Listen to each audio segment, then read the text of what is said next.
Assalamualaikum warahmatullahi wabarakatuh. Bertemu lagi dengan saya Nurhayati, calon guru penggerak angkatan 9 dari SMA Negeri 1 Tongas Probolinggo.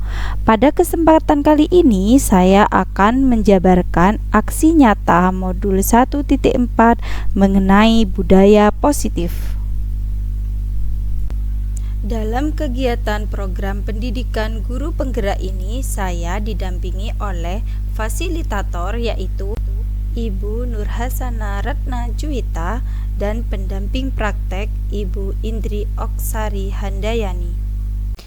Dalam kegiatan aksi nyata modul 1.4 ini, sesuai dengan timeline yang telah saya susun, dimulai dari latar belakang, tujuan, tolok ukur, lini masa, dukungan, sampai puncak kegiatannya, diseminasi kegiatan budaya positif di sekolah.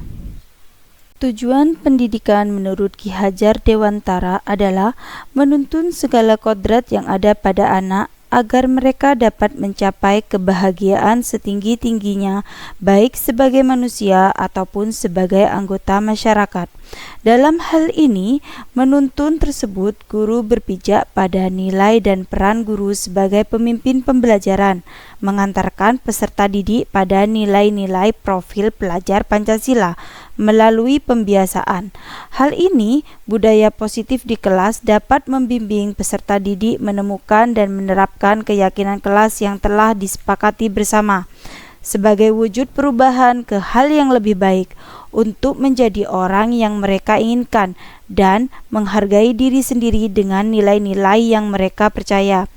Ketika murid kita memiliki motivasi tersebut, mereka telah memiliki motivasi intrinsik yang berdampak jangka panjang, motivasi yang tidak akan berpengaruh pada adanya hukuman atau hadiah.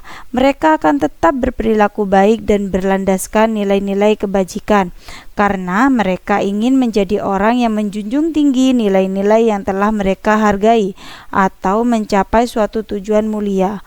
Oleh karena itu, perlu adanya pengimbasan kepada warga sekolah akan pentingnya budaya positif yang ada di dalam sekolah.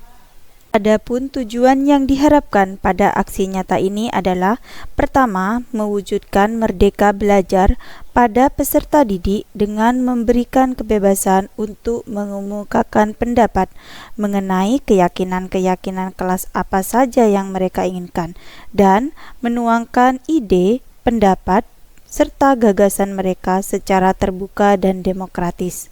Yang kedua, mewujudkan disiplin positif peserta didik yang kemudian menjadi budaya positif, di mana peserta didik dapat menjalankan keyakinan kelas yang disepakati bersama dengan kesadaran diri dan tanpa tekanan.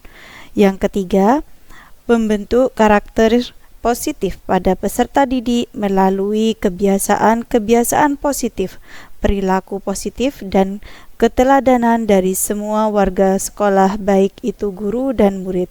Yang keempat, mewujudkan motivasi intrinsik peserta didik terhadap penanaman nilai-nilai kebajikan. Adapun rincian tindakan aksi nyata yang telah saya lakukan dalam penerapan budaya positif keyakinan kelas dalam aksi nyata modul 1.4 ini, kegiatan pertama, meminta dukungan dari kepala sekolah untuk membuat aksi nyata tentang budaya positif di sekolah. Dukungan pimpinan kepala sekolah sangatlah penting dalam menjalankan aksi nyata ini.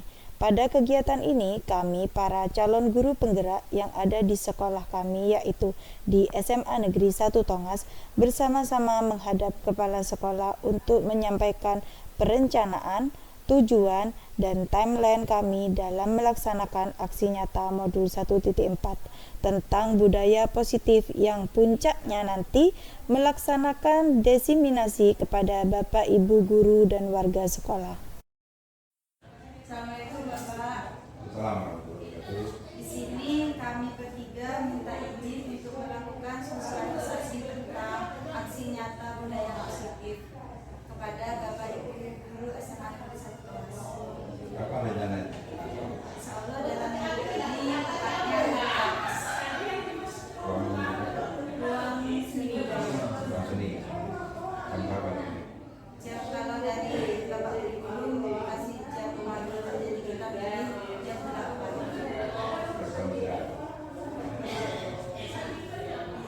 Jam istirahat nih.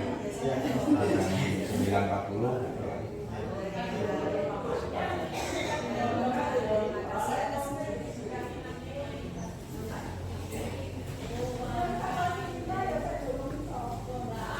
Kegiatan kedua adalah mensosialisasikan kepada murid dan membimbing murid untuk membuat kesepakatan kelas.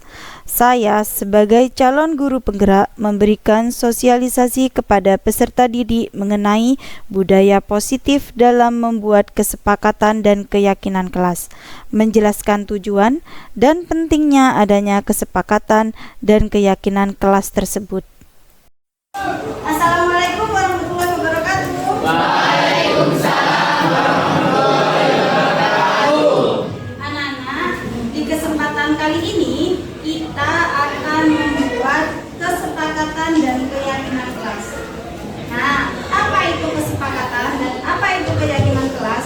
Nah, di sini sebelum Bu Nur Hayati menjelaskan apa itu kesepakatan kelas, saya ingin memberitahu kalian tentang tujuan. Tujuan saya membuat kesepakatan dan keyakinan kelas adalah kita memiliki keyakinan kelas sebagai fondasi dan arah tujuan sebuah kelas yang akan menjadi landasan dalam memecahkan konflik atau permasalahan di dalam sebuah kelas. Nah, selama ini kalian tahunya hanya aturan ya, aturan di sekolah kita. Mulai kalian di gerbang sana, di gerbang, coba aturannya sekolah kita itu ada apa? Memakai sepatu warna hitam, terus nomor. terus apa lagi? Sepeda dituntun. Terus yang paling mengesankan lagi itu ada apa? Kalian menyukai? Nah, selama ini kalian hanya mendapat peraturan, ya kan? Ya. Peraturan itu sehingga membuat kalian merasa enak ya didengarnya ya. Nah, sekarang anak-anak, di balik semua itu kita latar belakangnya seperti ini. Coba sekarang dari 4 gambar ini, pernahkah kalian mengalami atau melihat kejadian ini? Sering. Coba gambar yang pertama ini tentang apa?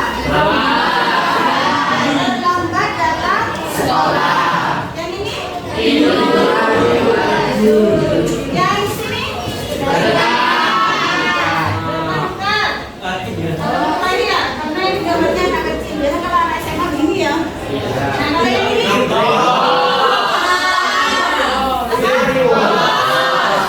ini adalah bolos. Nah, dari 4 kejadian ini kita kan sering nih mengalaminya, ya kan? Makanya sekarang kita membuat kesepakatan kelas. Apa saja kesepakatan kelas yang akan kita buat? Nah, salah satunya adalah kalian harus tahu dulu anak-anak. Nih, kesepakatan kelas. Kesepakatan yang boleh dan tidak boleh dilakukan saat pembelajaran. Di sini pembelajarannya adalah pembelajaran matematika ya. Di pelajaran matematika kita akan membuat kesepakatan kelas. Apa itu kesepakatan kelas? Misalnya seperti ini. Nah, sekarang ini dah.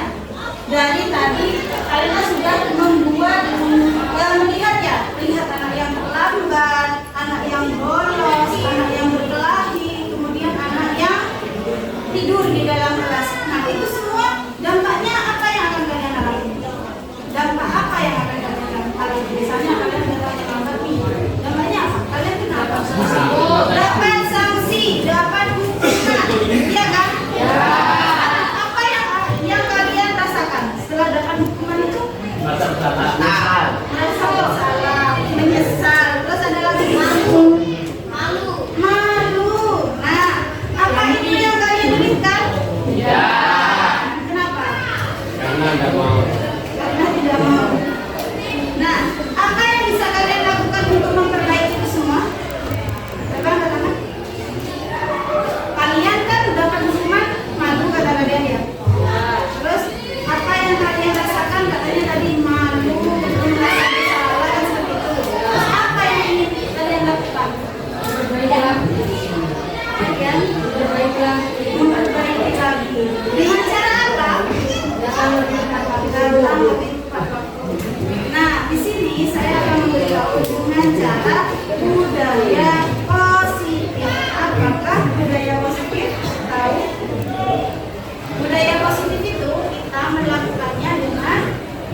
Baik. Kebaikan. Sebenarnya kita sudah melakukannya anak. Budaya positif. Contohnya, waktu kalian di depan menyambut guru, kan ada bapak yang guru menyambut kalian itu ya? Ya. Kalian melakukan apa? Salim atau bersalaman dan menanyakan kan, assalamualaikum bu, gitu. Kemudian salim kan ya? Nah, kemudian di pagi hari itu ada suara apa di sini? Ngaji. Kemudian sebelum ngaji, biasakan doa sudah menerangkan tentang budaya positif. Nah, di sini anak-anak, saya kan tadi ingin mengajak kalian untuk melakukan kesepakatan dan keyakinan kelas ya. Ya. Kesepakatan itu contohnya seperti apa?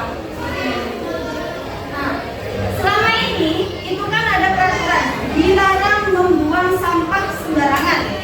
Ada bacaan yang dilarang. Nah, sekarang kita rubah biar kalian itu enak merasakannya. Kalau dilarang, kalau seperti anak kecil, semakin dilarang itu semakin dilakukan. Makanya sekarang kalian sudah SMA, sudah paham kan? Kita rubah kalimat negatif ini menjadi kalimat positif. Contohnya, dilarang membuang sampah sembarangan. Berarti kalimat positifnya apa? Buang sampah pada tempatnya. Kemudian ada lagi, dilarang mencontek di dalam kelas. Berarti Mencontek perbuatan haram. saya belajar dengan Iya. nah seperti itu ya. Sekarang saya ingin kalian itu berprasangka menghadap ke belakang berempat-empat. Jadi satu pasang, jadi satu kelompok, jadi 4 anak ya. Saya akan membagikan stiker apa ini namanya? Nah, saya akan membagikan ini. Silakan di sini kalian nanti tulis kesepakatan kelas apa agar kalian merasa nyaman.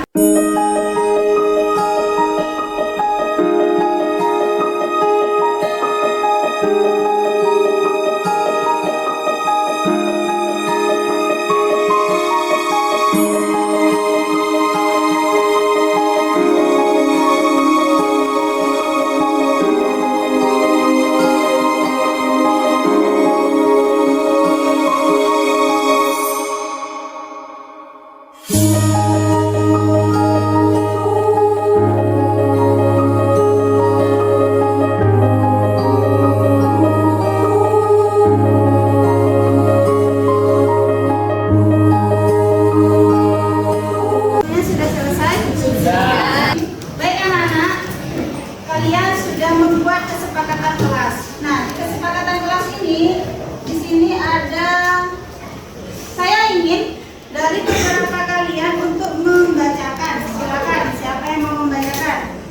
Baik, ya, dia. Kita kelompokkan jadi. Kalau nanti ada yang sama, silakan yang sama itu dijadikan satu. Satu, menjalankan piket sesuai jadwal yang telah ditentukan.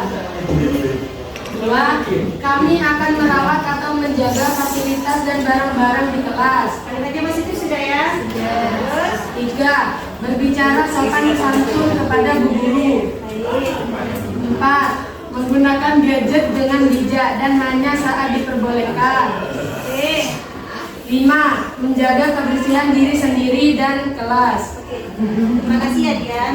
Nah, dari beberapa kesepakatan kelas ini, sekarang kita akan kumpulkan ya anak-anak. Di sini ada yang mengucapkan salam. Nah, di sini ada piket ya. Tadi di sini juga ada piket ya. Nah, yang piket sama piket, kemudian bertanya kepada guru ketika tidak paham. Oke, sepakat ya? Sepakat tak? Sepakat. Mengerjakan tugas tepat waktu. Sepakat tak? Sepakat. Sudah sepakat berarti ini kan menjadi kesepakatan kita. Berarti harus dilaksanakan. Nah, di sini juga berpendapat sudah dipersilakan. Oh ya, ini datang tepat waktu, ini juga datang tepat waktu. Ini ya, tepat waktu. Ini berpendapat menggunakan alat lengkap serta tepat waktu lagi. Saya menjaga menggunakan. Baiklah, ini adalah kesepakatan kelas.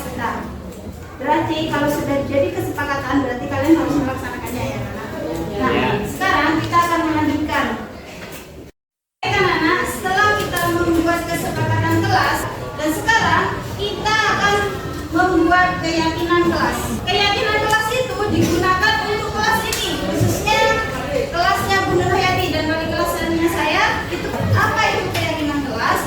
Nah, seperti ini ya. Nah, ini contoh keyakinan kelas anak-anak. Di situ ada 3 model. Model yang pertama, keyakinan kelasnya itu berkelompok seperti ini. Setiap anggota kelas perlu belajar. Nah, keyakinan kelas yang kedua selalu bersikap. Dan yang keyakinan kelas ini ada 3 kata saja: menghormati, terus bekerja, sama diterima dan dimulai. Nah, baik anak-anak, silakan kita dari hasil kesepakatan kita akan membuat keyakinan kelas. Keyakinan kelas yang sudah kita ambil tadi ada 3 ya. Yang pertama tadi apa? Hormat. Menghormati. Yang kedua bekerja. Yang ketiga Diterima dan diterima dimiliki. dan dimiliki. Silakan ditempel.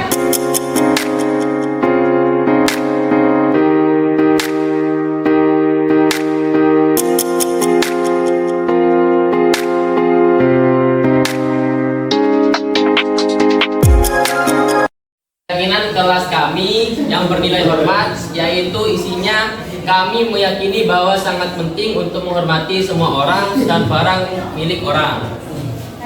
Yang bekerja, yaitu kami meyakini bahwa sangat penting untuk mengerjakan segala pekerjaan atau mengikuti kegiatan yang telah ditugaskan. Terus yang diterima dan dimiliki. Yang diterima, kami meyakini bahwa sangat penting untuk merasa diterima pada suatu kelompok dan saling peduli satu dengan yang lain. Baik, berarti keyakinan kelas yang kita miliki itu sudah ada 3 di situ ya anak-anak. Berarti dengan demikian kita harus yakin bahwa dengan adanya keyakinan kelas ini kita bisa melaksanakan tugas dengan baik dan melaksanakan budaya positif yang ada di kelas kita. Sepakat? Baik anak-anak, di sini setelah kita membuat keyakinan kelas yang tadi sudah disepakati bersama-sama yang ada di depan ini, silakan kalian bersepakat seperti ini.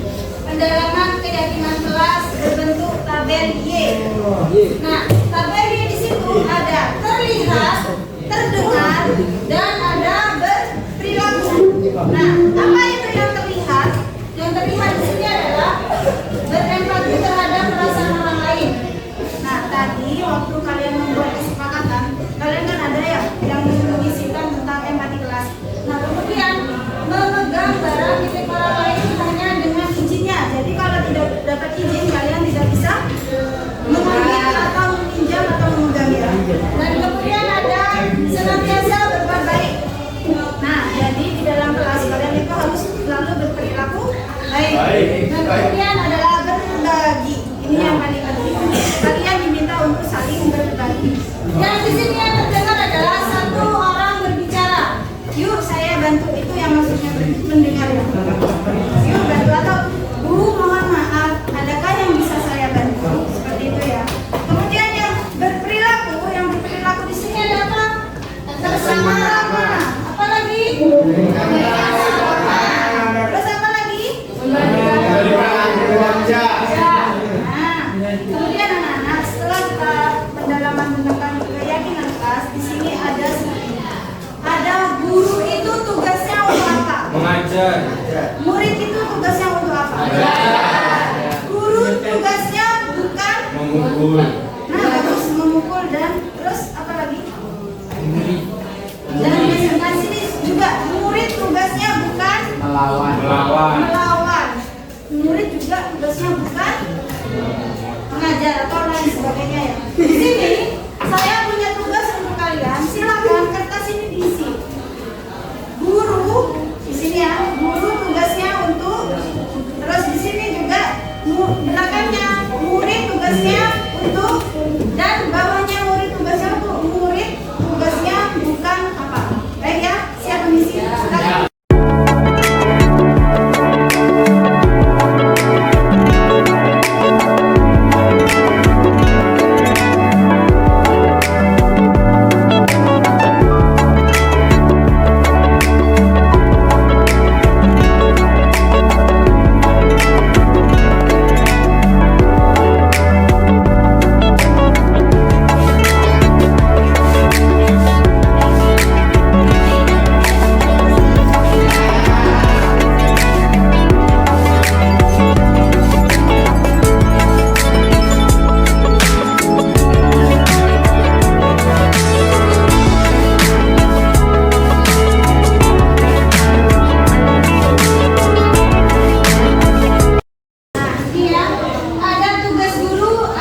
tugas murid, ada tugas bukan guru, dan juga ada tugas bukan murid. Di situ sudah jelas. Coba tugas guru itu apa aja? Mengajar, Terus mendidik, terus menjawab pertanyaan, menilai, mengelola, memberikan peraturan kepada sekolah. Nah, sekarang tugas bukan guru. Menyakiti atau disakiti, memaksa belajar, merapikan barang-barang murid, menyiapkan Itu bukan tugas guru ya? Sekarang tugas murid belajar. menghasilkan yang terbaik dari diri, Baik. bertanya jika tidak paham, Itu tugasnya murid ya. Sekarang kalian sudah tahu ya tugas guru dan tugas murid. Sekarang tugas bukan murid. Mengeluh. Oke. Apa lagi? Oke. merusak bahagia orang lain.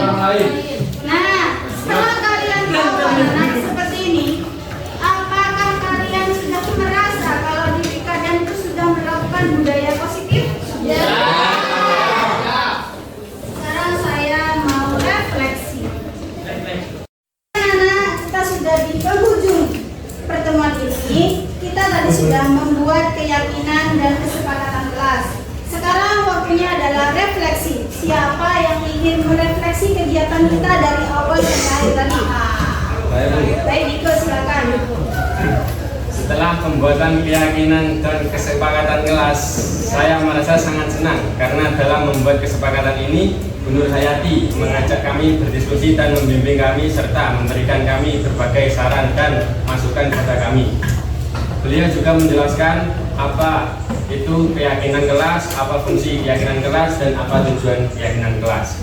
Mendiskusikan kepada kami terkait keyakinan kelas yang kami susun. Apakah ada hambatan atau rintangan dan pelaksanaan keyakinan kelas tersebut. Kamu sudah memberikan refleksinya tentang kegiatan kita dari awal sampai akhir. Dan tepuk tangan untuk Diko, anak.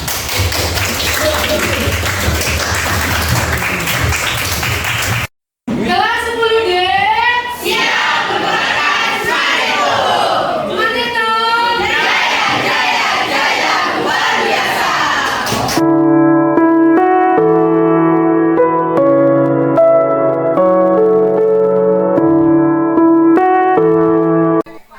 Puncak aksi nyata modul 1.4 ini adalah mensosialisasikan atau diseminasi kepada rekan sejawat guru tentang aksi nyata budaya positif. Assalamualaikum warahmatullahi wabarakatuh. Pertama mari kita panjatkan puji syukur kehadirat Allah Subhanahu yang telah memberkati rahmatnya sehingga pada saat ini kita bisa berkumpul lagi di aula SMA Negeri 1 Monas. Salawat serta salam tidak lupa kita tujukan kepada junjungan kita Nabi besar Muhammad SAW, kepada keluarga, sahabat serta kita umatnya. Yang saya hormati Bapak Ibu hadirin yang sudah bersedia menerima undangan rekan kita juga calon guru penggerak angkatan 9. Yang pertama Pak Ahmad Turudi, kemudian Ibu Nur Hayati dan Ibu Elvia. Sesuai dengan undangan yang sudah disampaikan bahwa pada hari ini akan ada diseminasi pemahaman dan pengamalan penerapan budaya positif. Nanti masing-masing CGP yang ada di depan ini akan menyampaikan materi yang sudah dipersiapkan. Mohon kesediaannya untuk mengikuti mulai dari awal sampai akhir. Saya kira itu yang bisa saya sampaikan sebagai pembuka kegiatan kita pada hari ini. Kurang lebihnya saya mohon maaf. Wassalamualaikum warahmatullahi wabarakatuh.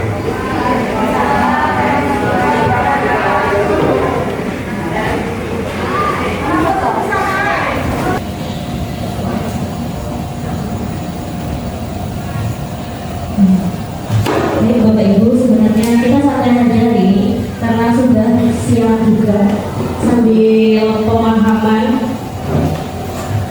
Sebenarnya materi ini sudah pernah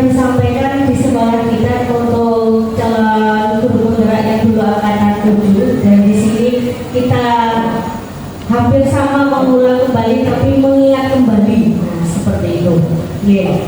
Baik. Saya mulai karena kita di modul 1.4 ini adalah tentang budaya positif. Sadar atau tidak sadar, budaya positif itu sudah kita lakukan sebenarnya di sekolah kita. Yeah. Kalau kita lihat, kalau contohnya mungkin bisa budaya positif kita apa itu yang selama ini sudah kita lakukan. Dalam? Oke, mulai dari datang anak-anak sudah melakukan salam ya, salam, senyum, sapa, dan saling sama cium tangan Bapak Ibu. Nah itu salah satu adalah budaya positif yang sudah kita terapkan di sekolah kita. Nah, baik, di sini saya akan mengajak Bapak Ibu untuk main tebak-tebakan sebentar. Hukuman dapat mendisiplinkan anak. Setuju atau tidak? Kalau kita sekarang kita sambil berkaca nih Bapak Ibu, menurut kita semua dengan sebagai selaku Bapak Ibu guru dan saya di sini, apakah setuju jika hukuman dapat mendisiplinkan anak? Tidak. Oke. Tidak setuju atau setuju? Tidak setuju. Kira-kira kenapa? Mungkin ada yang mau memberikan ini. Kira-kira kalau hukuman bukan salah satu cara untuk mendisiplinkan anak itu kurang tepat. Ya, benar rasa enggak.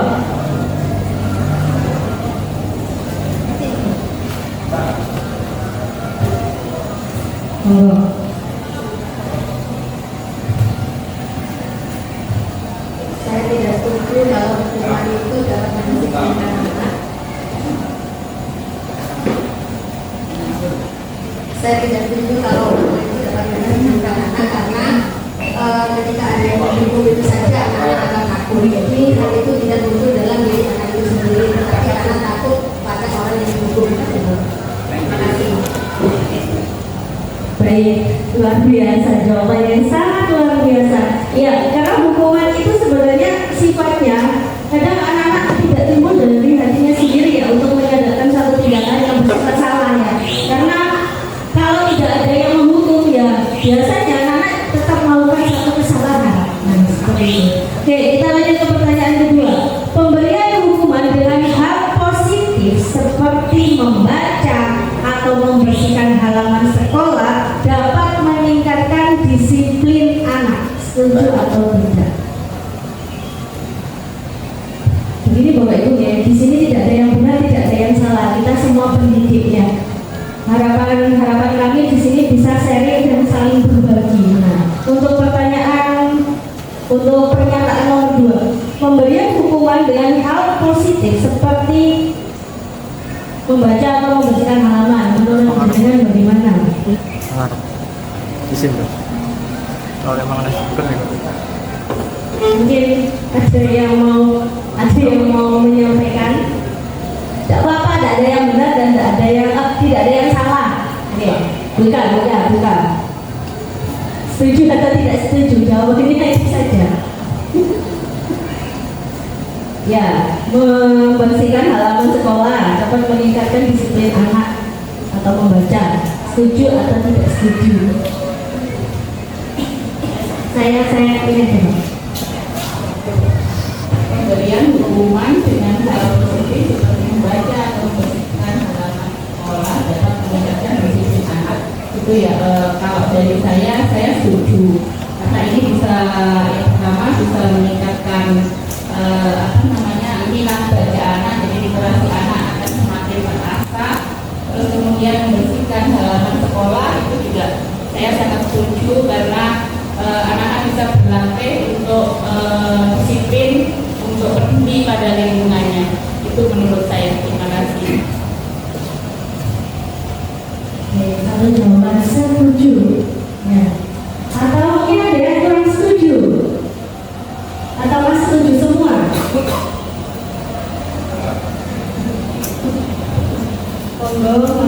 PDGP? Atau ada yang kurang setuju? Setuju ya? Setuju. Oke, setuju. Sekarang yang ketiga, memberi penghargaan dapat meningkatkan motivasi belajar anak. Setuju Pak? Atau tidak setuju? Saya rasa hampir semua jawaban setuju ya. Saya setuju. Dengan catatan.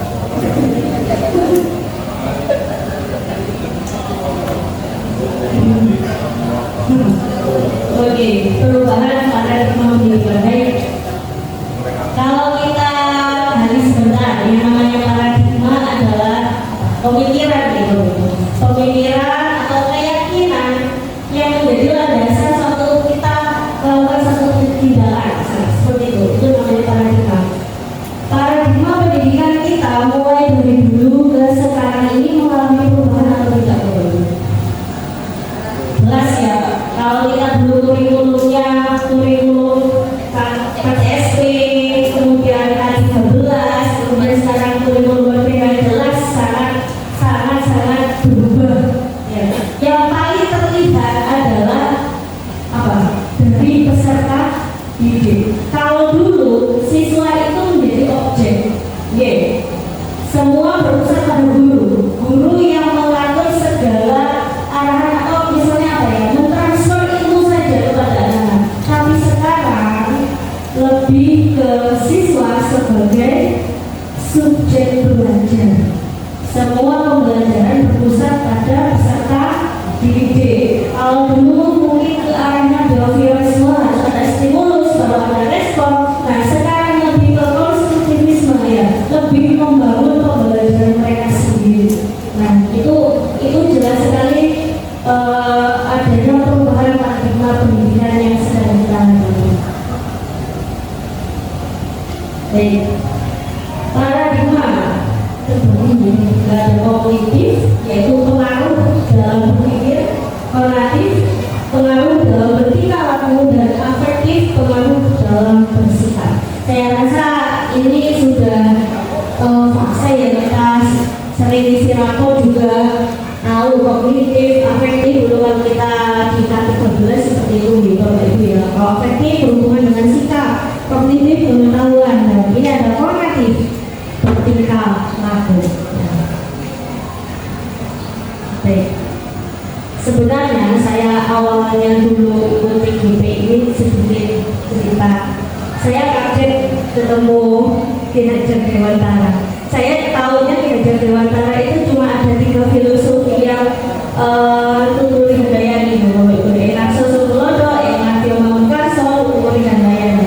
Ternyata saya masuk di JDP ini banyak sekali filosofi yang dalam, maksudnya kalau disinkronkan dengan pembelajaran sekarang itu ternyata masuk. Ini kutipan nih Bapak Ibu. Menurut Hajar Dewantara, pendidikan dan mengajar adalah proses memanusiakan manusia, sehingga harus memerdekakan manusia dan segala aspek kehidupan, baik secara fisik, mental, jasmani, dan rohani.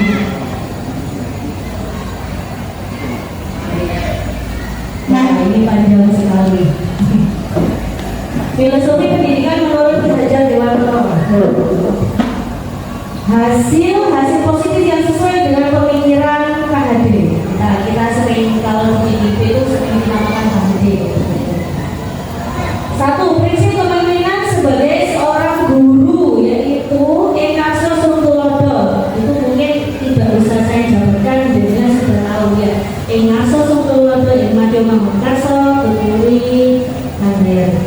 Itu jelas sebagai guru kita sering mendengarkan ini. Yang kedua, sistem pendidikan yang dilakukan yaitu menggunakan sistem AMO metode. Apa AMO? Ngemo. Kalau kita sering bahasanya itu ngemo. Artinya guru itu menjaga, membina, mendidik anak dengan kasih sayang.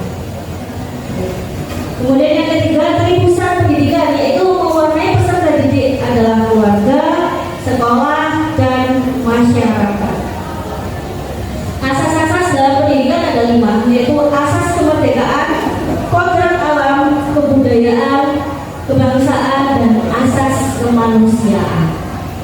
Ini adalah filosofi KHD yang kita rangkumkan dari segala banyak paradigma yang beliau pernah utarakan ya.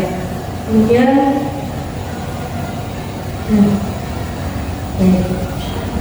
dari situ maka sekarang muncullah yang namanya profil pelajar Pancasila. Sudah ada ini, kalau kita ngisi rapor pasti ini ada yang 6 profil ini ada.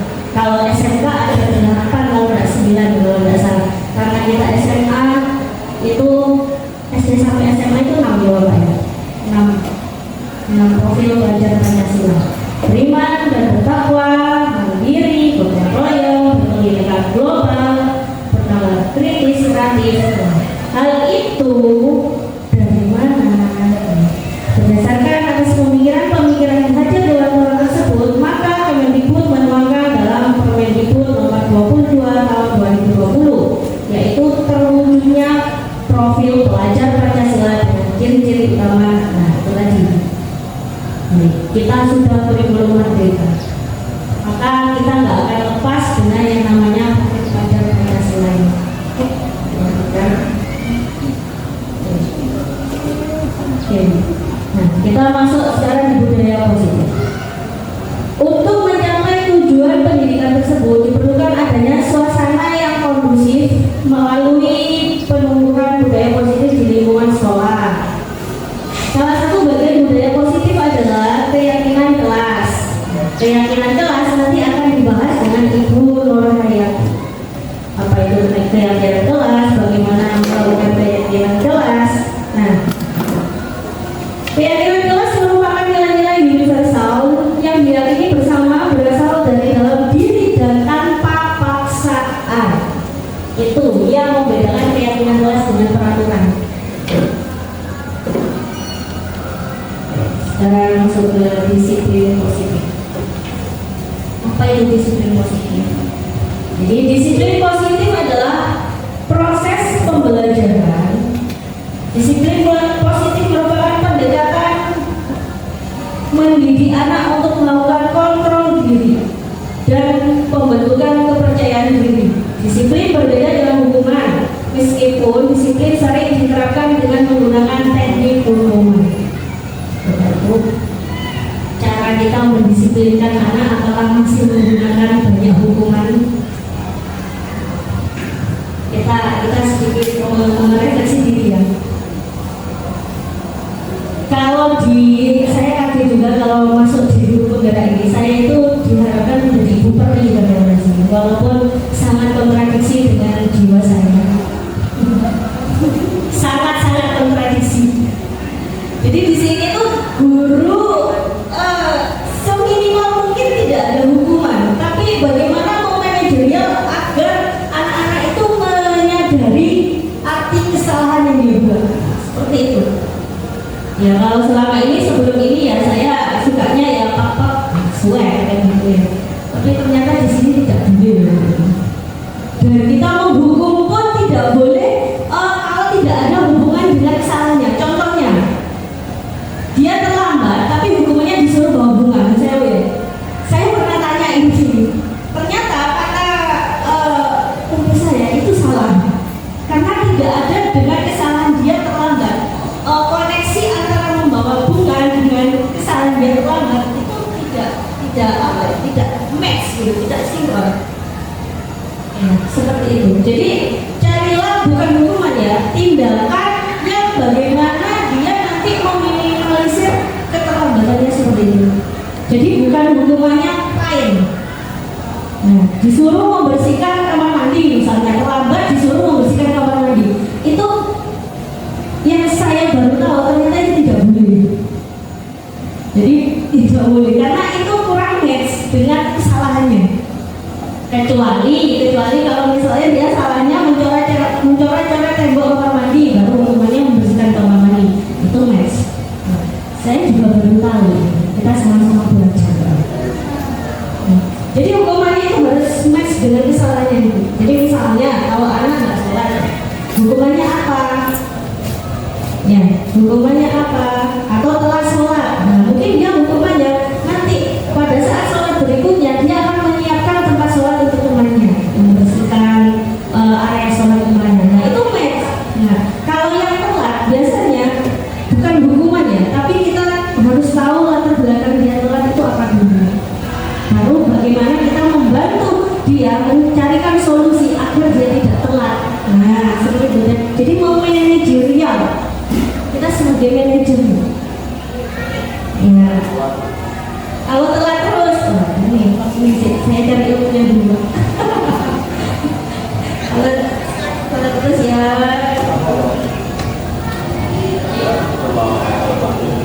disiplin positif tujuannya adalah menanamkan motivasi pada siswa untuk menjadi orang yang mereka inginkan dan menghargai diri sendiri dengan nilai-nilai yang mereka percaya. Nah, jadi tujuannya sebenarnya menyadarkan, oh ini loh saya salah, oh kalau saya seperti ini saya kurang benar, kalau saya seperti ini saya benar. Jadi dengan sendirinya si anak akan sadar. Nah, faktor pendukung dan yang dibutuhkan, nah jelas faktor internal, pembawaan kesadaran, minat dan motivasi. Kalau faktor eksternalnya biasanya adalah reward atau pemberian hadiah, pujian, pemberian dukungan. Itu eksternalnya. Kemudian disiplin positif membutuhkan kesepakatan, peraturan yang dijalankan dengan konsisten, serta pengendalian emosi yang baik. Ini yang mungkin yang sulit itu yang terakhir, pengendalian emosi. Untuk menerapkan disiplin positif di sekolah, nah apa saja yang harus dilakukan atau apa saja yang intinya yang perlu dibutuhkan? Membangun kegiatan belajar tepat tumbuh kembang anak. Kemudian memahami karakteristik dan kebutuhan anak. Nah, sulitnya di sekolah-sekolah tingkat tinggi itu ini, Bapak Ibu, karena jumlahnya sangat banyak. Ya mungkin kalau SD, TK itu jumlahnya sedikit, jadi kita bisa lah ya menjangkau itu bisa. Kerjasama yang sinergis antar guru dan wali murid. Jelas. Meningkatkan intensitas komunikasi, membangun hubungan yang fleksibel, dinamis dengan siswa. Mungkin ini yang kita sulit menjawab adalah memahami karakteristik kebutuhan anak dengan jumlah yang sekian. Itu luar biasa, menghabiskan waktu kita di sekolah dengan baik. Ini praktek disiplin positif yang sudah pernah kami lakukan. Nomor 1 itu saya, nomor 2 itu Bu Nurhayati, dan nomor 3 itu Bapak Ahmad Kolombo. Kemudian ini ada hubungannya dengan motivasi perilaku manusia. Baik, kita belajar teorinya dulu. Yana Hussein dalam bukunya Restructuring School Discipline menyatakan motivasi perilaku manusia ada tiga. Yang pertama, untuk menghindari ketidaknyamanan atau hubungan. Sering kita lihat anak kita seperti itu. Apa yang akan terjadi apabila saya tidak melakukannya? Yang kedua, untuk mendapatkan imbalan atau penghargaan dari orang lain. Apa yang akan saya dapatkan apabila saya melakukannya? Dan yang ketiga adalah untuk menghargai diri sendiri. Saya akan menjadi orang yang seperti apa bila saya melakukannya? Kenapa di situ saya warnai merah? Yaitu ada yang 2 putih itu motivasi eksternal, yang 1 itu motivasi internal. Jadi tujuan kita sebenarnya adalah yang warna merah ini. Tujuan disiplin positif, membangun motivasi internal dari anak-anak untuk menghargai dirinya sendiri. Segala tindakan yang dilakukan adalah untuk menghargai dirinya sendiri. Ini saya rasa tidak perlu saya jelaskan dalam-dalam, Bapak Ibu sudah mengerti apa bedanya hukuman dan konsekuensi. Hukuman bersifat tidak terencana. Anak atau murid tidak tahu apa yang akan terjadi dan tidak dilibatkan. Hukuman bersifat satu arah dari pihak guru yang memberikan, dan murid hanya menerima suatu hukuman itu panjang. Kemudian konsekuensi, disiplin dalam bentuk konsekuensi sudah terencana atau sudah disepakati, itu kalau konsekuensi. Kalau selama ini apakah kita sering melakukan hukuman atau pemberian konsekuensi, Bapak? Hukuman. Kalau hukuman itu tidak terencana, jadi anak salah ya sudah kita langsung hukum. Konsekuensi. Kalau konsekuensi punya. Nah, ya. Apakah kita lebih sering menghukum atau mengingatkan atau memberikan konsekuensi pada anak-anak? Konsekuensi. Ya, konsekuensi ya. Alhamdulillah. Kita sedikit demi sedikit meninggalkan hukuman.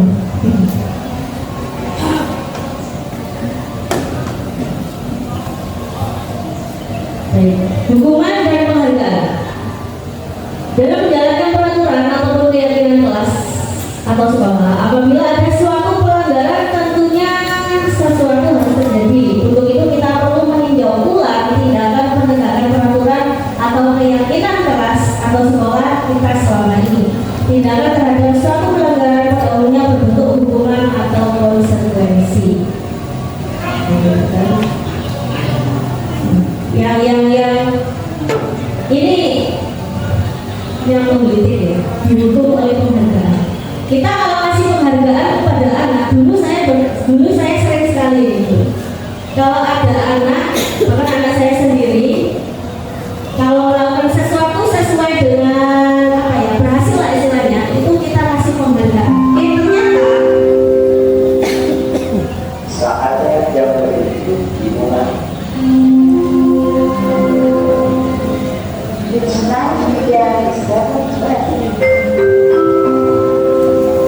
Dan ternyata penghargaan itu sama berlaku seperti hukuman. Kenapa?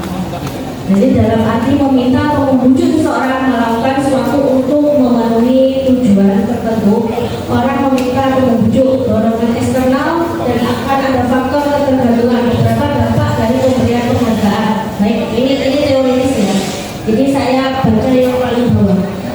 Penghargaan merusak hubungan. Penghargaan mengurangi ketepatan. Penghargaan menurunkan kualitas. Penghargaan mematikan kreativitas. Penghargaan bersifat mengikut. Jadi nggak selamanya penghargaan itu sifatnya motivasi. Kadang kita ngasih penghargaan itu malah jadi seperti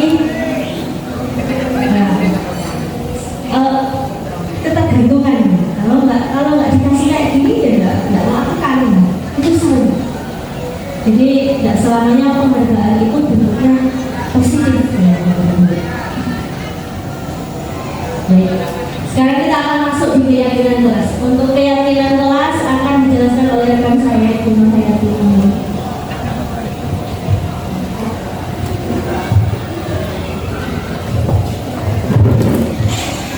Baik, Bapak Ibu, Assalamualaikum warahmatullahi wabarakatuh. Bapak Ibu semua, terima kasih tadi dengan Bu Elia sudah dijelaskan tentang paradigma dan budaya positif. Sekarang kita akan mempelajari tentang keyakinan kelas. Nah, apa itu keyakinan kelas? Nah, di situ keyakinan kelas adalah salah satu disiplin positif yang bisa kita terapkan dalam membangun budaya positif di sekolah. Dengan adanya keyakinan kelas, di setiap kelas diharapkan dapat mewujudkan tujuan pendidikan yang berorientasi kepada profil pelajar Pancasila. Dan kemarin saya, Bu Elvia dan Bapak Kemudi sudah menerapkan keyakinan kelas di beberapa kelas. Mungkin juga pernah calon guru penggerak angkatan 7 sudah mulai menerapkan juga. Nah, sekarang sebelum kita ke keyakinan kelas, kenapa keyakinan itu perlu dibuat? Nah, selama ini anak-anak taunya kan seperti yang dijelaskan Bu Elvia tadi, ada hukuman, ada konsekuensi, seperti itu ya. Nah, maka guru perlu membuat keyakinan kelas, sebuah keyakinan yang dibuat bersama semua anggota kelas, yaitu guru dan murid. Kenapa kita harus membuat keyakinan? Karena dengan adanya keyakinan kelas diharapkan dapat meningkatkan kedisiplinan murid, yakni disiplin diri dan muncul dari dalam dirinya sendiri. Kalau siswanya yang buat dan siswanya yang bertanggung jawab, maka tahu kesalahan dirinya sendiri seperti apa. Nah, kenapa harus keyakinan kelas bukan peraturan kelas? Mungkin ada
dirinya?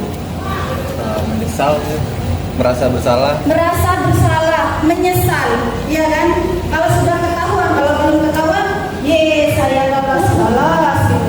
Ye saya tidak masuk kelas, tidak apa-apa, gitu. Tapi kalau sudah ketahuan, mereka akan menyesal. Kemudian kalau sudah menyesal, diapakan sama gurunya biasanya? Dikasih apa tadi kata berarti? Hukuman. Nah, jadi di sini ada hukuman atau konsekuensi atas apa yang mereka lakukan. Setelah mereka dapat hukuman atau konsekuensi, apa yang mereka rasakan? Mereka merasa apa? Pastinya merasa malu, menyesal, yang katanya Pak Firman tadi ya. Nah, kemudian apa itu yang mereka inginkan? Setelah tahu kalau mereka itu melakukan kesalahan itu, apa yang mereka inginkan?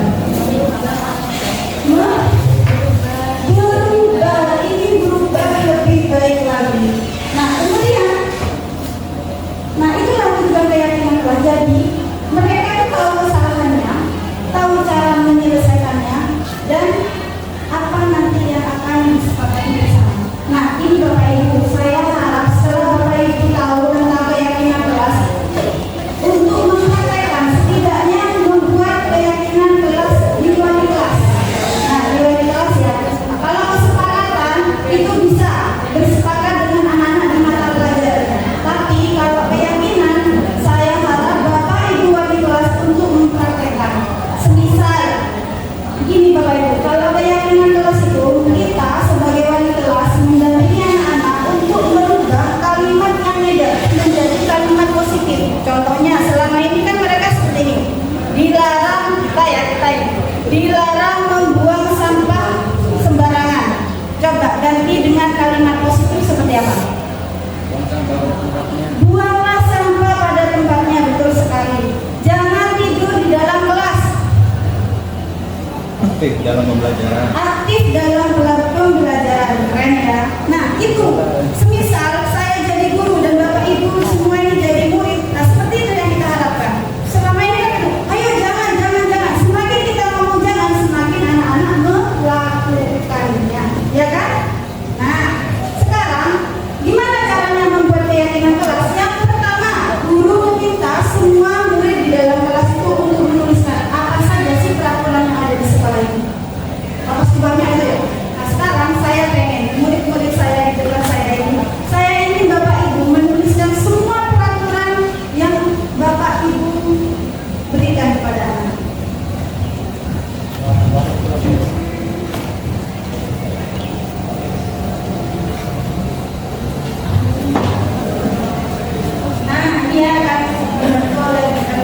Kemudian setelah Bapak Ibu mengisi nantinya, Bapak Ibu dari murid itu dituliskan, nanti Bapak Ibu tempel ya, apa hasil dari Bapak Ibu untuk menuliskan peraturan yang disepakati bersama di dalam kelas. Contohnya seperti yang tadi saya bicarakan, buanglah sampah pada tempatnya, kemudian datang tepat waktu, misalnya ya, kemudian aktif berpendapat, apa yang ada di dalam kelas. Nah, nantinya dari kalimat-kalimat yang disepakati oleh kita di dalam kelas itu akan bisa akan membuat menjadi suatu keyakinan yang disepakati bersama.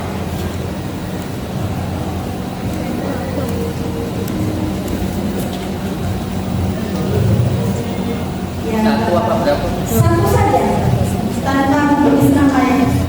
Satu saja. Keyakinan apa yang ingin Bapak Ibu tulis?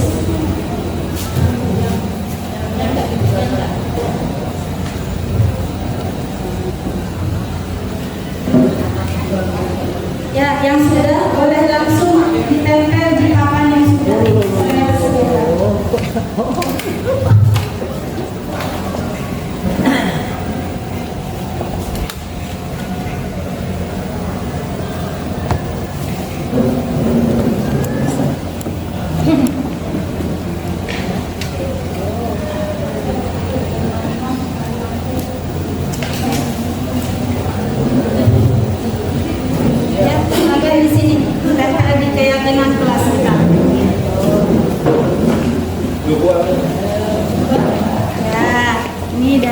Martin. Oke. Nah, nanti dipraktekkan seperti itu ya kepada peserta didik di SMA Negeri 1 Kemas. Ya, Ibu Penny, Bapak Taufik, Bapak Firman, Bu Isti. Oke. Nah, kata Bapak Ibu sekalian, tidak boleh mencontek. Oke. Tadi kita mempelajari ya keyakinan kelas menggunakan bahasa yang mengandung bahasa yang positif. Kalau ada kata tidak, jangan dilarang. Itu positif apa negatif? Negatif. Oke. Datang tepat waktu. Baik. Jagalah kebersihan kelas. Oke. Buanglah sampah pada tempatnya.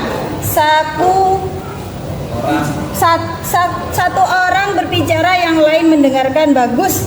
Percaya dengan hasil sendiri, jujur dalam segala hal, menciptakan kelas yang aktif, kreatif, dan berakhlak. Keren.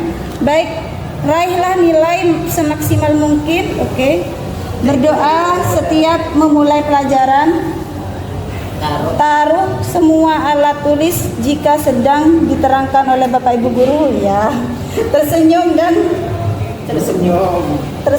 dan kelas menyenangkan. Oke. Bagus sekali ya. Tepuk tangan untuk kita semua. Bapak Ibu tadi sudah mempraktekkan bagaimana cara membuat keyakinan kelas.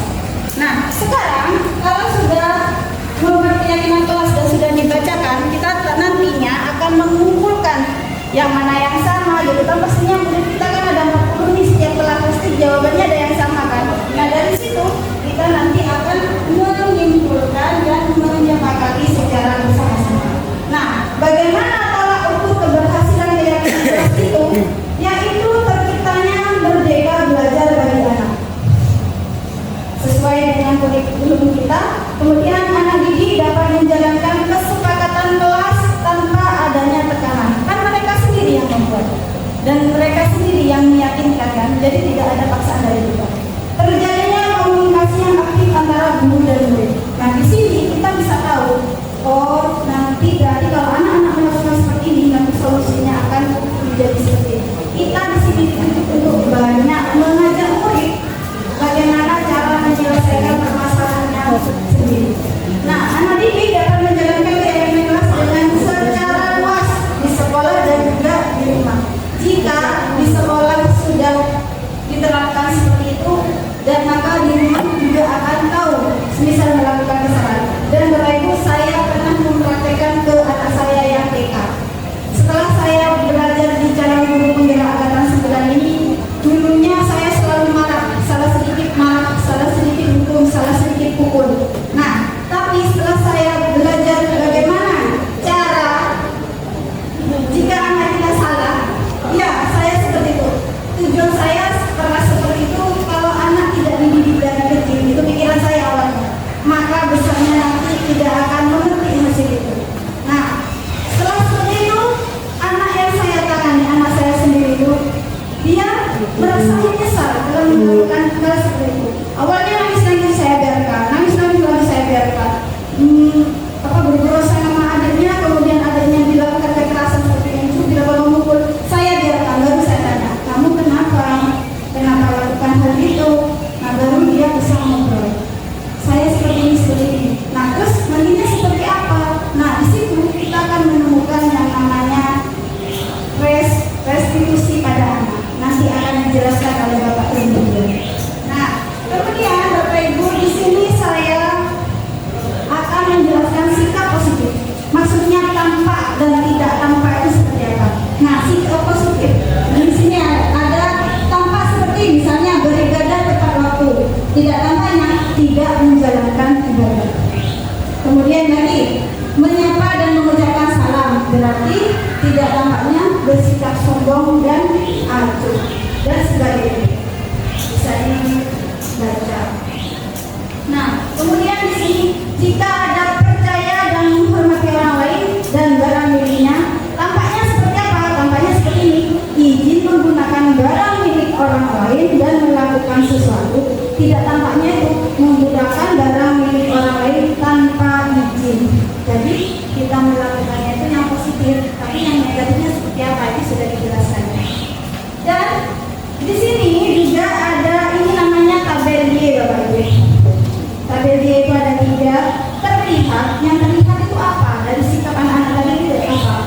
terdengar dan berperilaku. Terlihat itu seperti ini, menghargai pendapat orang lain. Itu kan terlihat ya. Nah, kalau terdengar itu misal, selamat siang Bapak, selamat siang Ibu, adakah yang bisa saya bantu? Nah, itu yang terdengar. Yang berperilaku seperti apa? Tersenyum kepada setiap orang, berjabat tangan. Pokoknya yang berperilaku itu perilakunya. Nah, kemudian di sini, nah ini yang paling penting Bapak Ibu. Bapak Ibu sebagai guru pasti tahu akan tugasnya, ya kan? Coba saya sekarang mau tes. Saya akan memberikan stiker kertas kepada Bapak Ibu. Apa sih tugasnya Bapak Ibu sebagai guru dan apa tugas Bapak Ibu bukan sebagai guru? Dan di sini posisinya juga apa tugas, misal Bapak Ibu menjadi murid, apa tugas murid itu? Dan di belakangnya nanti tugas bukan murid. Siap ya? Yang hijau guru, yang krem atau warna orange itu murid.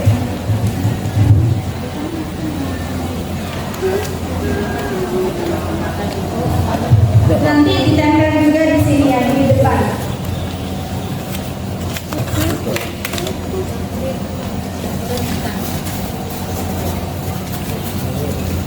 Yang ini berarti ya. Yang orang yang ini.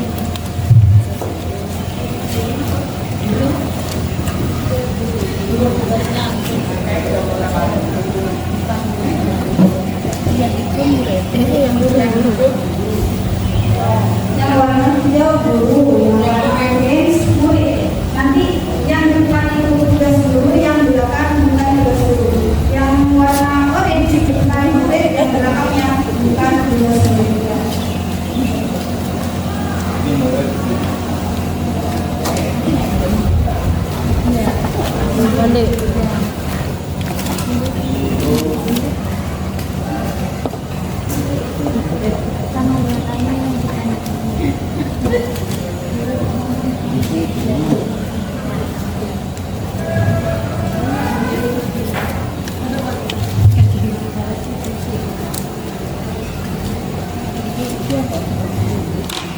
Guru tugasnya dan guru tugasnya bukan apa, dan murid tugasnya bukan untuk apa.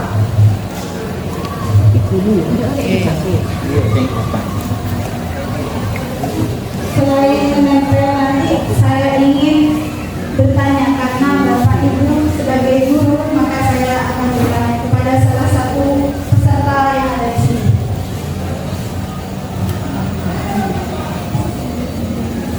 Saya pengen guru paling muda dan guru senior.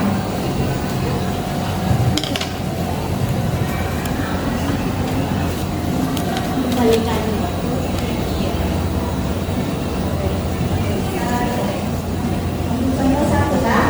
Apakah bingung? Tidak ya? Tidak. Ya, kita apa aja jawabannya? Saya pengen jadi satu jawabannya melakukan untuk ya.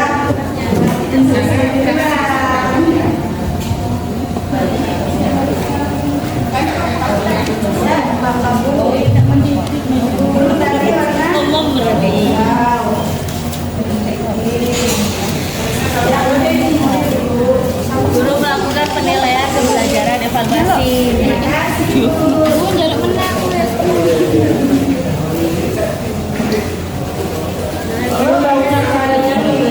Ini ada dari Bu Martin ya, kemudian disusul Pak Firman sama Bu Nur Hasana, Bu Nita.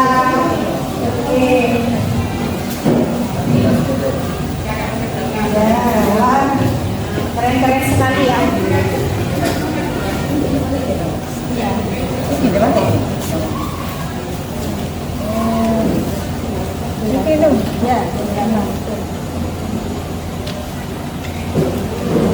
Nah, dengan adanya diskusi dari CGP ini, kami mengharap nantinya Bapak Ibu juga mempraktekkan kepada anak-anak, membuat keyakinan kelas, kesepakatan kelas, dan menerapkannya. Khususnya saya ingin wali kelas melakukan ini, karena yang dekat dengan anak-anak adalah Bapak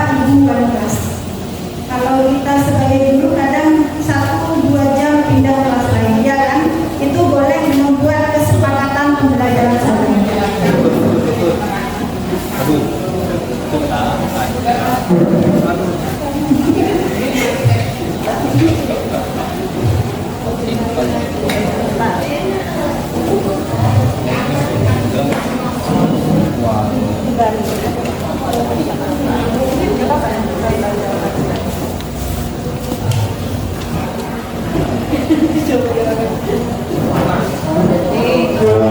Baik, terima kasih. Nah, sekarang dari tahun lahir di sini adakah yang di bawahnya 97? Tahun lahirnya 97, ada yang 98? Oh, sudah.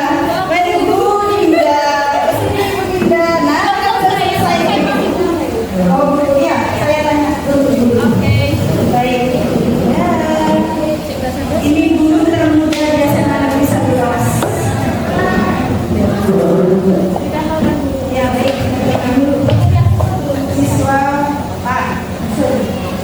Baik, dari sini saya tanya kepada Ibu Guru. Bu, untuk tugas guru itu apa saja? Baik, terima kasih Bu Nurhayati. Jadi di sini saya akan menunjukkan salah satu gitu ya, karena tadi menunjukkannya tepatnya juga kecil. Salah satunya menurut saya tugas guru, salah satunya yaitu memotivasi siswa ketika siswa tersebut merasa kurang dalam mengikuti pembelajaran kita. Contohnya, karena saya guru matematika beberapa siswa ada yang merasa seperti ini, Bu, saya tidak bisa matematika dari SD. Saya pasti tidak bisa, saya ujian pasti nilainya nol. Jadi apa yang saya katakan ke siswa tersebut? Nah, Bu Dinda tidak membutuhkan nilai kamu harus bagus, tidak. Saya membutuhkan proses kamu untuk bisa. Makanya biarkan bisa. Silahkan ketika Bu Dinda pelajaran kalian bisa langsung bertanya bagaimana caranya, atau ketika Bu Dinda baru menjelaskan dasarnya kalian langsung bertanya, atau ketika Bu Dinda sudah ngerti kalian bisa menemui Bu Dinda untuk bertanya bagaimana dasarnya, karena memang di matematika itu yang dibutuhkan adalah dasarnya terlebih dahulu. Kalau dasarnya sudah bingung, pasti nanti materi selanjutnya dia akan merasa kebingungan juga, seperti itu. Wah, ini guru muda yang hebat.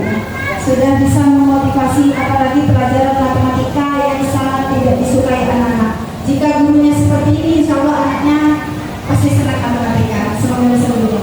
Sekarang tugas bukan guru itu seperti apa Bu? Untuk tugas bukan guru berarti merasa guru tersebut bersikap acuh terhadap apa yang dirasakan oleh siswa. Jadi biarpun siswa itu merasa tidak nyaman, merasa ada kan anak-anak ada yang merasa mentalnya itu down gitu. Tapi kita merasa oh ya sudah, murid saya di kelas itu bukan cuma satu anak itu saja. Tapi sebenarnya kalau misal satu anak itu merasa seperti itu kadang mengganggu juga di pembelajaran kita. Ya, berarti guru itu tidak acuh, itu tugas bukan guru ya. Terima kasih Bu Dinda. Baik, dari guru termuda sudah tersampaikan apa tugas guru dan bukan tugas guru. Sekarang saya ingin Bunda saya untuk maju, Ibu Sri Supeni untuk maju ke sini. Oh, lagi sakit kami ya Bu ya, maaf. Baik. Nah, di sini juga ada Bu Susi. Oh, Bu Susi. Nah, di sini Bu Susi. Baik Bu, tadi Bu Dinda sudah menjelaskan tugas guru dan bukan tugas guru. Nah, di sini kan Bu Susi juga punya seorang putra ini ya. Bu, tugas murid itu sebenarnya apa ya Bu? Oke, terima kasih Bu. Kalau saya tugas murid utamanya adalah belajar, mengikuti pembelajaran di waktu tertentu dengan guru yang ada di dalamnya. Yaitu karena sudah wajibnya, sekali lagi wajib siswa adalah menuntut ilmu dan belajar itu. Sedangkan yang tugas siswa adalah siswa yang tidak mengikuti pembelajaran atau membolos. Itu menurut kami seperti itu. Karena ketika ada di dalam kelas seharusnya menuntut ilmu, dia bolos, tidak ada di dalam kelas. Terima kasih Bu Susi. Baik, Bapak Ibu sekalian, Bu Susi dan Bu Dinda sudah memberikan pendapatnya tentang tugas guru maupun tugas siswa. Nah, di sini apa yang Bapak Ibu tulis di papan itu, apa yang Bapak Ibu tulis di stiker kertas ini itu benar semua. Coba di situ ya.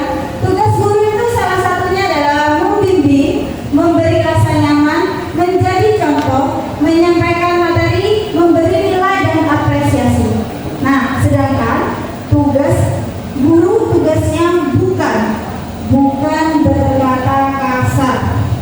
Kemudian bukan mengancam atas sebuah kesalahan. Awas ya, nanti kalau kamu tidak mengumpulkan ini nilainya saya kurangi. Itu bukan tugas guru ya. Kemudian ada membandingkan kemampuan dengan keadaan murid. Bapak Ibu jangan pernah melakukan ini karena kenapa? Karena kita bisa jauhkan anak. Kemudian menyakiti secara kasar atau fisik. Apalagi ini siap-siap Bapak Ibu dulu ada di penjara. Nah, kemudian sekarang murid mau menuntut ilmu. Nah, seperti yang Bu Susi katakan tadi, belajar menuntut ilmu, memelihara semangat belajar, kemudian menyelesaikan tugas, menjalankan peraturan dan menggali dan mengembangkan kompetensi. Kemudian murid tugasnya bukan berkata kasar, mengancam, menyakiti dan sebagainya. Apa yang Bapak Ibu tulis benar semua ya? Silakan hapus untuk kita semua. Kemudian Bapak Ibu, kenapa kita perlu keyakinan kelas? Dengan adanya keyakinan, kita bisa bekerja dengan lebih baik. Kita bisa lebih tenang dan menguasai diri menghadapi masalah-masalah yang ada di dalam kelas. Sepenuhnya masalah itu pasti ada, masalah itu pasti muncul, tapi kita percaya bahwa kita mampu untuk menyelesaikannya. Seperti itu ya Bapak Ibu. Dan di sini juga ada ini materi yang kedua dari saya, yaitu 5 kebutuhan dasar manusia. Jadi kita hidup itu ada kebutuhan sendiri. Apa itu? Ada bertahan hidup, ada penguasaan, ada kasih dan sayang, kemudian rasa diterima, kesenangan dan kebebasan. Ini butuh untuk kita sebagai manusia. Kalau tidak ada kasih dan sayang, maka rasanya hambar. Benar atau tidak? Kalau kita hanya dikekang saja, maka kita tidak bisa berkuasa. Kalau kita hidup, tapi kita tidak bisa bertahan di suatu tempat, maka buat apa kita hidup? Nah, seperti apa itu penjelasannya? Nah, bertahan hidup, kebutuhan bersifat fisiologis, kesehatan, rumah dan makan itu kebutuhan fisik ya. Nah, kemudian kebutuhan biologisnya sebagai dari proses reproduksi. Ini jadi pelajaran biologi ini. Dan kebutuhan untuk merasa aman agar murid dapat belajar dengan baik. Kebutuhan merasa aman, pangan, sandang, papan harus terpenuhi, ya kan? Maka bisa bertahan hidup. Nah, penguasaan itu apa? Setiap murid memiliki kebutuhan untuk merasakan kompetensi, keterampilan, kekreatifan yang diakui hidupnya. Makanya banyak anak-anak yang sudah berkreasi di SMA kelas ini, dan jika dihargai seperti lukisan, kita kan tempel ya. Nah, ini lagi dinding-dinding kita ini, jaga-jaga ini kan hasil karya anak juga. Mereka akan merasa lebih bangga kalau dihargai dan diakui. Di sini juga ada kasih sayang dan rasa diterima. Kebutuhan ini meliputi keinginan untuk tetap bertemu dengan orang lain. Guru harus bisa menciptakan kesempatan untuk murid berkolaborasi, sehingga nantinya akan timbul rasa kasih sayang dan dapat diterima. Kemudian ada kesenangan. Kesenangan itu seperti apa? Nah, di sini menurut William, menghubungkan kebutuhan akan kesenangan dengan belajar, maka tidak menyepelekan kebutuhan murid dan merasa senang di kelas dan tidak ada ragu atau sengaja memasukkan kegiatan yang menyenangkan di dalam kelas. Jadi suasana kelas itu harus tercipta nyaman, senang, maka murid-murid kita akan merasa senang ada di dalam kelas kita. Kebebasan, ini lagi bebas.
dijelaskan tentang keyakinan kita, dan sekarang kita sampai pada 5 posisi kontrol guru.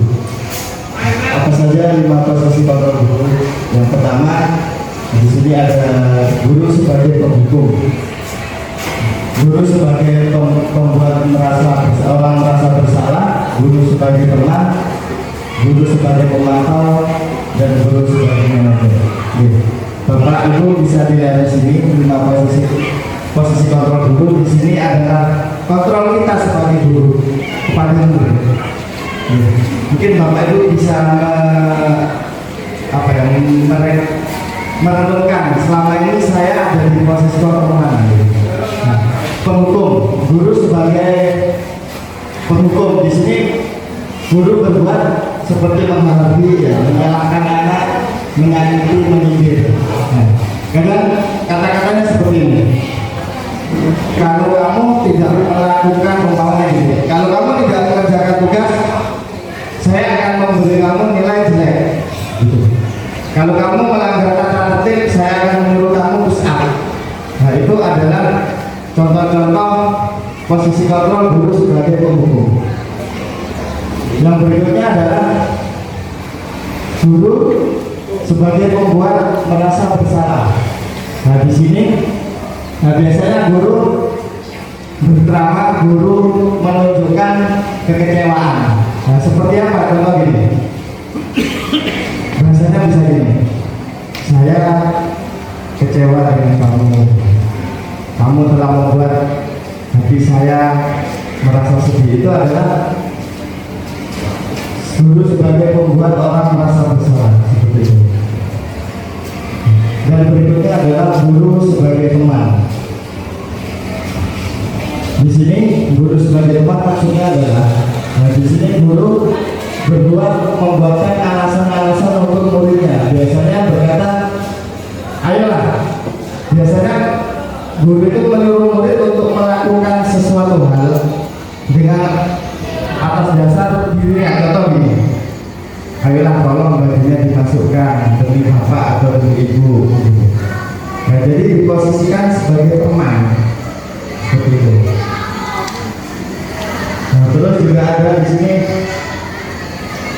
sudahlah nanti bapak ibu bereskan pekerjaannya, yang penting ya kamu manut, biasanya gitu. Jadi di situ guru sebagai teman. Ya, yang berikutnya adalah guru sebagai pemantau. Ya, di sini guru menghitung dan mengukur. Nah, biasanya gini, guru berkata biasanya gini, saat ada siswa melanggar peraturan, biasanya gini, kamu telah berbuat salah, kamu tahu konsekuensinya apa, kamu tahu poinnya apa. Itu adalah sebagai pemantau.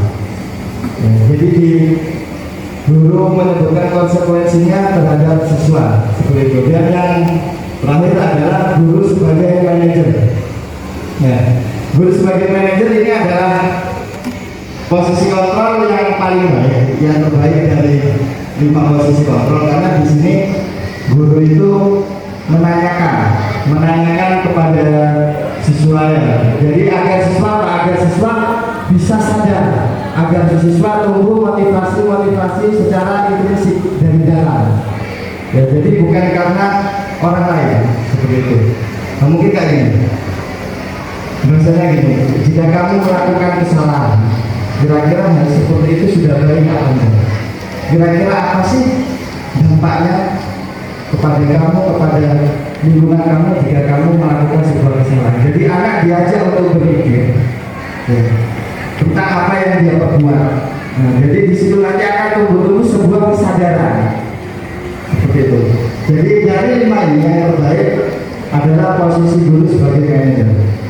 Nah, sekarang coba kita bertanya pada diri kita, sebagai seorang guru, sebagai seorang pendidik, kira-kira selama kita menjadi guru, kita ada di posisi mana? Sebagai penghukum, sebagai pembuat orang yang merasa bersalah, atau sebagai teman, atau sebagai pemantau, atau sebagai manajer, seperti itu. Ya.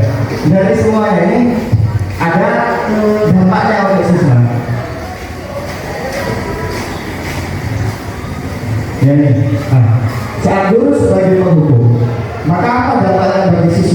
Dampaknya yang pertama adalah siswa memberontak, siswa mendendam, bahkan siswa menyalahkan orang lain. Kenapa kayak gitu? Karena siswa merasa dihukum, mereka disalahkan. Jadi mereka akan bisa timbul rasa dendam, rasa memberontak seperti itu. Jika kita melakukan posisi kontrol sebagai guru, ini menghukum. Yang berikutnya adalah membuat orang merasa bersalah. Apa dampaknya?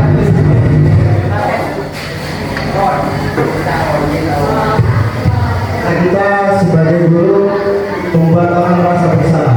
Yang pertama adalah bisa membuat siswa berbohong. Kenapa kok siswa bisa berbohong? Karena siswa merasa tidak enak dengan kita. Karena mereka dibuat merasa bersalah. Nah, yang berikutnya adalah sebagai teman. Kalau kita memposisikan diri sebagai teman kepada siswa, maka akan berdampak apa? Siswa akan ketergantungan kepada kita. Nah, jadi siswa melakukan sesuatu karena kita, bukan karena kesadaran dia. Nah, yang berikutnya adalah pemantau. Jika kita memposisikan diri sebagai pemantau, maka yang terjadi apa? Yang terjadi adalah siswa akan menyesuaikan bila diawasi. Jadi siswa mungkin akan berbuat baik atau berbuat sesuai yang kita inginkan jika diawasi oleh guru. Jika tidak ada guru ya balik lagi. Nah, yang berikutnya adalah manajer. Nah, ini posisi kontrol terbaik karena jika kita menempatkan diri kita sebagai manajer, ya maka kita akan menguatkan watak atau karakter siswa. Kenapa kok bisa menguatkan watak atau karakter? Karena di sini siswa kita ajak untuk berpikir, siswa kita ajak untuk menilai dirinya. Jadi di situ nanti diharapkan apa? Diharapkan tumbuh motivasi secara intrinsik, kesadaran dari diri. Seperti itu. Ini tadi 5 posisi kontrol dari seorang guru. Mungkin ada yang ingin ditanyakan dari sini. Oke, tidak ada yang ditanyakan, mungkin Bapak Ibu ada yang ingin bertanya? Tidak ada. Oke, kalau tidak ada, silahkan kita lanjut. Ya. Sekarang kita sampai pada segitiga restitusi. Segitiga restitusi. Ya, bukan segitiga prostitusi Pak ya, tapi segitiga restitusi. Ya, jadi apa itu segitiga restitusi ya? Suatu proses dialog yang dijalankan oleh guru agar dapat menghasilkan murid yang mandiri dan bertanggung jawab. Ada tiga tahapan segitiga restitusi, yaitu validasi tindakan yang salah, menanyakan keyakinan, dan menstabilkan identitas.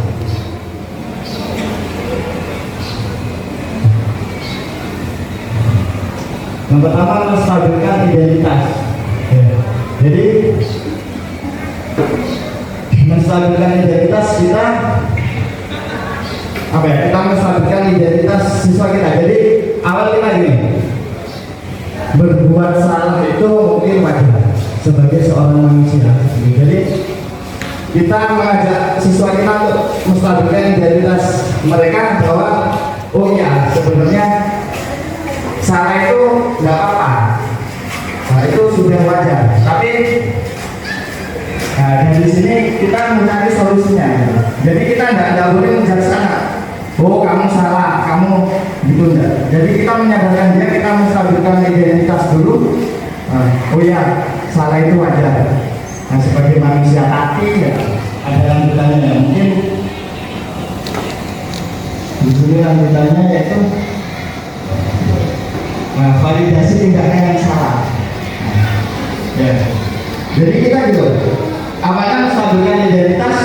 Contohnya seperti, oke, sebagai manusia salah itu wajar. Ya.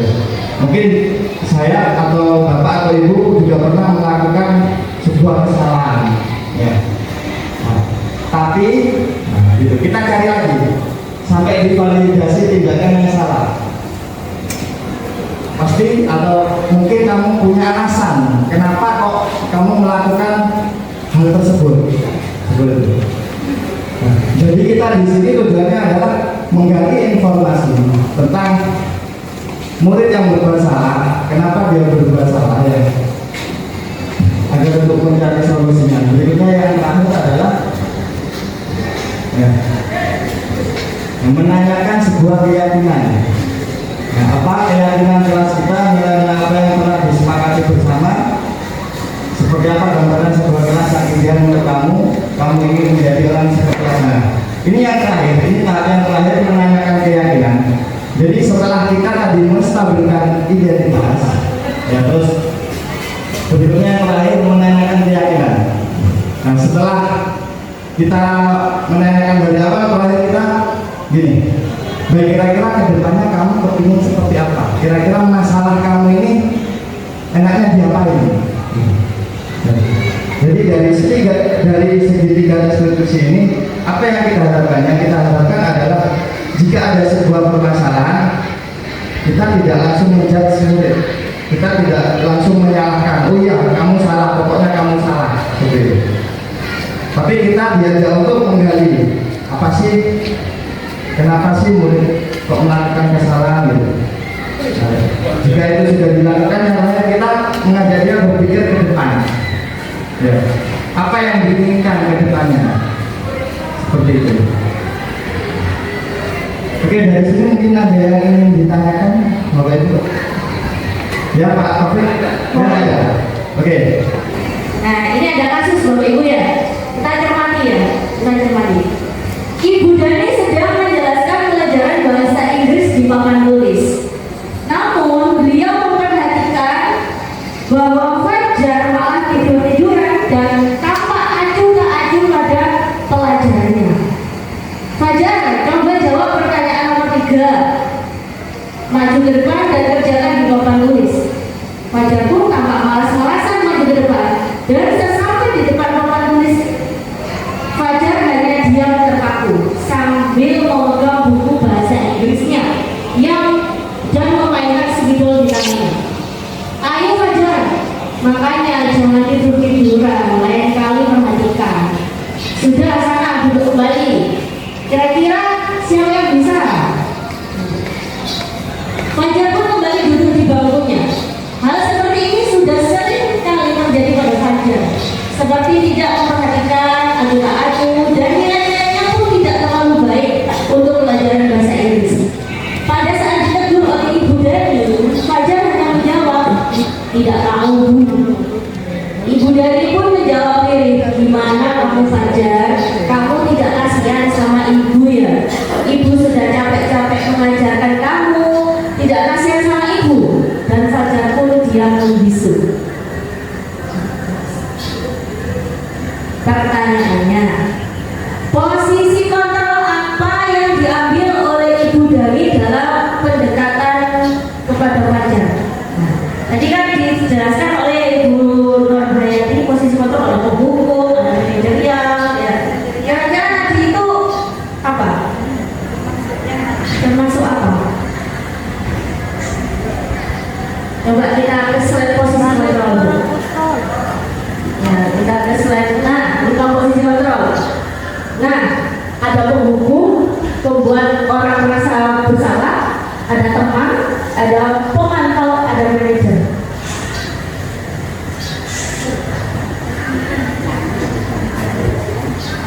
Jadinya marah karena supaya tidur. Ya. Sudah ada kata-kata tadi kan, gimana kamu Fajar? Merasa bersalah. Ya. Pembuat orang merasa bersalah. Ya. Pembuat orang merasa bersalah. Jadi dibuat merasa bersalah dulu ya. Ya benar. Jadi pembuat orang merasa bersalah terlihat dari kata-kata Ibu Dani. Ayo Fajar, makanya jangan tidur-tiduran, kali-kali perhatikan. Jadi dibuat merasa bersalah dulu. Yang kedua, membaca sikap Fajar, kira-kira kebutuhan apa yang diperlukan oleh Fajar? Kira-kira si anak ini kurang apa, Bapak Ibu? Tadi ya, ada satu kebutuhan. Ya, ada kurang apa si anak ini? Kurang tidur, kurang istirahat.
1 jam habis. Baik, ya. Kita lanjut ke pertanyaan ketiga. Bila mana Ibu Dari mengambil posisi pemantau, apa yang akan dilakukan atau dikatakan olehnya? Pertanyaan seperti apa yang akan dilakukan? Nah, kalau kita berada di posisi Ibu Dari dan kita adalah posisi pemantau, kira-kira kita apa yang kita tanyakan? Ke Fajar. Ke Fajar. Ya, ke Fajar. Kenapa sih Fajar sering tidur di kelas? Bahasa Inggris Sering ini, posisi ini sering. Kasus ini sebagai seorang pemantau, mungkin saya akan lebih menanyakan permasalahannya, kenapa kok anak ini sering tidur di kelas, apa yang sering dilakukan di rumah, itu mungkin harus kita ketahui terlebih dahulu. Jadi kalau memang kita ingin menyadarkan anak ini biar tidak melakukan hal yang sama seperti itu, kita harus tahu permasalahan apa yang dihadapi anak di luar sekolah seperti itu. Jadi kayak kalau malam anak ini ngapain, misalkan apa dia, karena ketika mengingat kondisi siswa didik yang ada di sekolah SMA Thomas ini, mereka sebagian besar banyak yang bekerja ketika di luar jam sekolah, membantu orang tua istilahnya seperti itu. Nah, makanya sebagai guru kita juga harus bijak seperti itu, tapi tidak harus membiarkan si Fajar tidur terus di ini. Mungkin itu yang bisa saya sampaikan. Terima kasih. Terima kasih Bu Sumaida. Ya, di sini tadi saya mau menambahkan kenapa di situ tadi ada kebebasan. Kebebasan yang dimaksud adalah kita sebagai guru, kalau sampai ada anak tertidur dan kita diam dan hanya kamu kok tidur, kamu tidak memperhatikan saya, berarti kita sebagai guru harus mengubah atau menginovasi pembelajaran kita. Mungkin si Fajar itu merasa tidak nyaman, pembelajarannya kurang inovasi, coba kasih HP, terus suruh main game dengan cara kuis atau apa itu. Nah, di sini guru harus menggunakan pembelajaran yang interaktif sehingga si Fajar tidak lagi tidur di dalam kelas. Mungkin seperti itu ya Bu Dinda. Tadi Bu Dinda bertanya saya. Nah, untuk jawabannya Ibu Sumaida bagus sekali. Ya, kita sebagai guru tidak harus mengejas anak saja, tapi harus melakukan atau mengetahui latar belakang anak. Bagus, sudah dijelaskan sepanjang kali lebar kali tinggi oleh Bu Sumaida. Selanjutnya. Baik, terakhir nih Bapak Ibu. Ini kita naik posisi.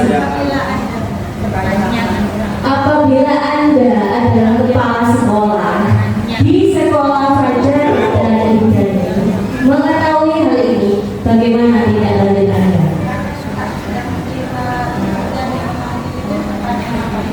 Oh ya, yang tadi pemantau itu. Wah, ini apa kewajiban siswa yang kamu ketahui Fajar?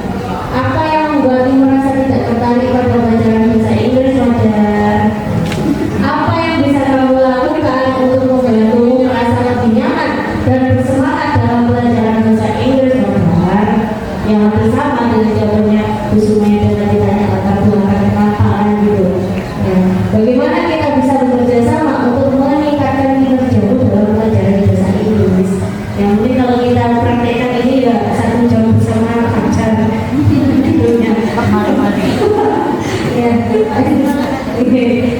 next yang tadi.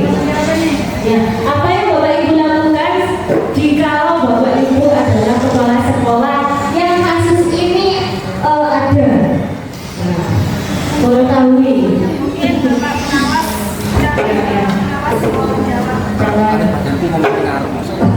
Oke, buka. Oke, bungkus di atas yang Bu Susi. Monggo.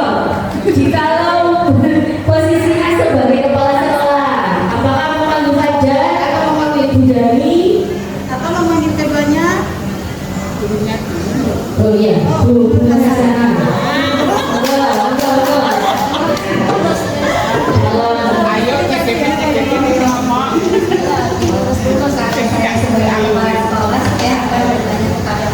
Dan juga saya akan memanggil orang tua Fajar dan biar ada koordinasi sebenarnya Fajar itu kenapa, kan kita sudah tahu jawaban dari Fajar kan. Nah, kalau sudah tahu jawaban dari Fajar, maka kita akan yakin bahwa apa yang dikatakan itu benar. Jadi kita melakukan bermitra ya, kolaborasi dengan orang tua kami. Terima kasih. Kalau orang tuanya nggak ada, kalau orang tuanya nggak ada, Ya, jadi online ada kepala sekolah. Nah, mengajak diskusi dengan ibu Dani masalah fajar, mengumpulkan informasi baik di rumah maupun di sekolah, adanya BK untuk melibatkan orang tua. Betul sekali. Ya, betul ya. Baik, ini materi terakhir. Ya, jadi itu tadi penjelasan dari kami. Ya. Jika tidak ada pertanyaan, saya ini kurang lebihnya saya mohon maaf. Assalamualaikum warahmatullahi wabarakatuh.